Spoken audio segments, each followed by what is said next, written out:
Phil is leaving us for Gaming Boards New, and will be stepping down as one of the organisers of Connections. Now this is a massively significant event for us, and there will be an announcement about this tomorrow morning.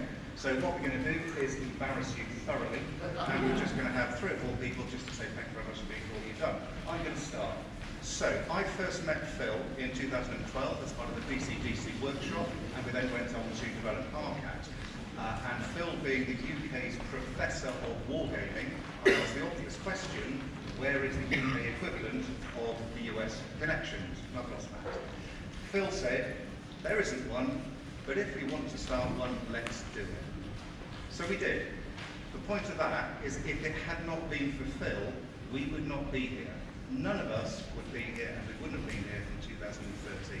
So to Connections UK, thank you very much indeed. Don't clap yet, because a couple of other people are going to say something. Rex. Yes. Now, I did notice earlier this morning that in one of the slides from our Norwegian colleague, it mentioned that ambush is our principle of war, something you should have paid attention to, Phil, because we're all ambushing you now. I wanted to say a little bit about Phil Sabin and his academic work, because Phil is absolutely at the center of contemporary scholarship on wargaming, and I say that as a university professor.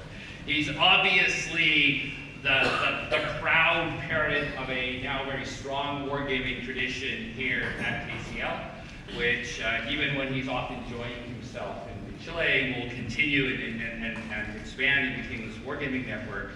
But on a very personal note, I teach now a regular conflict simulation design course at McGill University, which is frankly inspired by the work that Phil has done over the years here at King's, and indeed we use a textbook called Simulating War that was published in 2014, and even if King's didn't accept to put it forward as an example of scholarship, they thought it didn't fit anywhere, we use it regularly at McGill. I'm not sure that you'll be able to live off the proceeds of me selling copies to 30 students at a time each year, but at least maybe it'll buy you the occasional game in retirement. As a fellow academic, I know how much Phil will miss the 60-hour work week that the statistics indicate we profs typically work, how much he'll especially miss university committee appointments, which are at the core of our enjoyment of the academic field, and grading exams, which is just an indescribable joy, really. It's such a big pile at the beginning of the process. So I know you will all miss all of that, but I just want to thank you on behalf of the entire academic field of wargaming for the work that you've done and the inspiration you've provided, and the inspiration I know you will continue to provide. Charles Vasey to give a recreational perspective. The world of the professional wargame designer is difficult. They need historical acumen.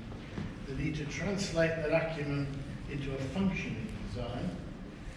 And they must be able to translate these concepts for academia, the military, and the hobby. And they must avoid stodge.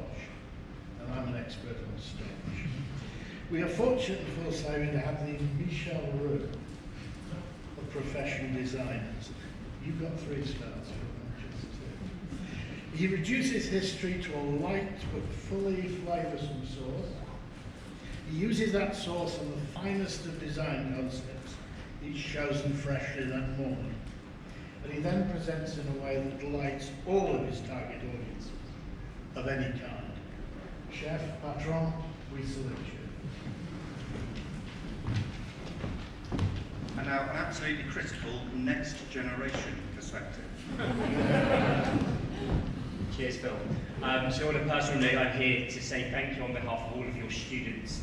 We've spoken to numerous students, actually some of them in the room. Numerous actually contacted me before I came to say thank you on their behalf. On a personal note, 4 years ago I was having a conversation with a previous student, Nick Edwards, and he was talking about this amazing simulation module that he was doing at King's, and that he was thoroughly recommending it.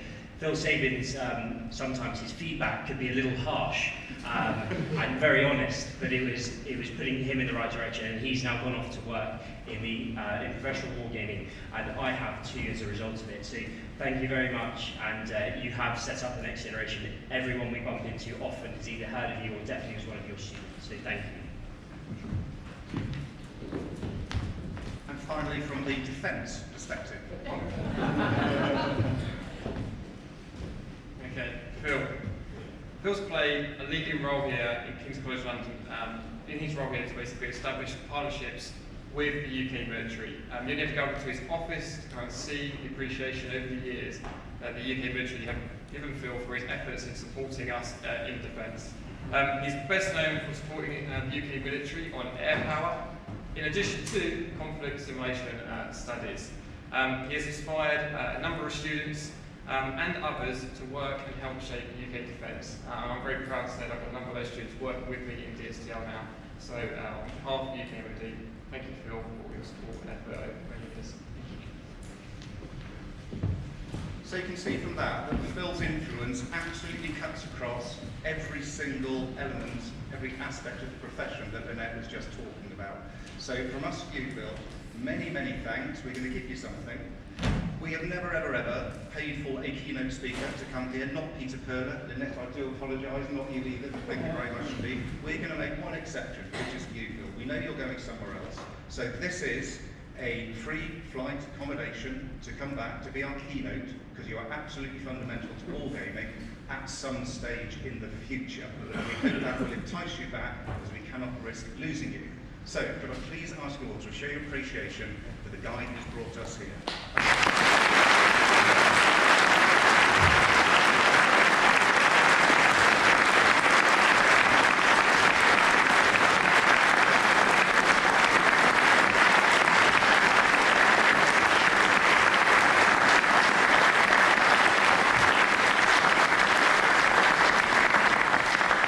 Thank you so much. Wonderful, wonderful surprise, and this particularly is great, and I will be using it to return and to speak to your successors again. Just as a little bit of a commercial, but while we have all these people here today, as I mentioned yesterday, this is by no means the end of Wargaming at King's. Please don't think that. Indeed, it's increasing. We have the Wargaming Network, which is up and running, with Ivanka, with Anna, with Aggie that you heard from earlier, and other King's people. Will be making new appointments.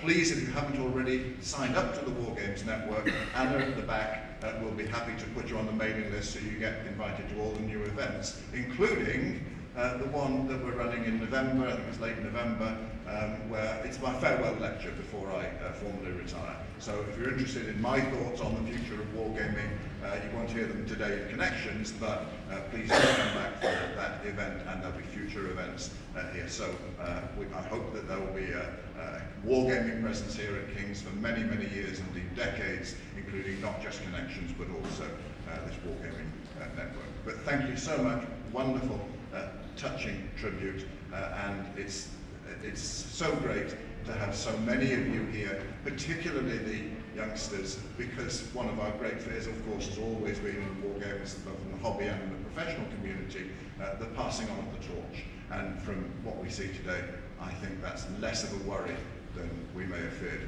5 or 10 years ago. Thank you so much. Enjoy the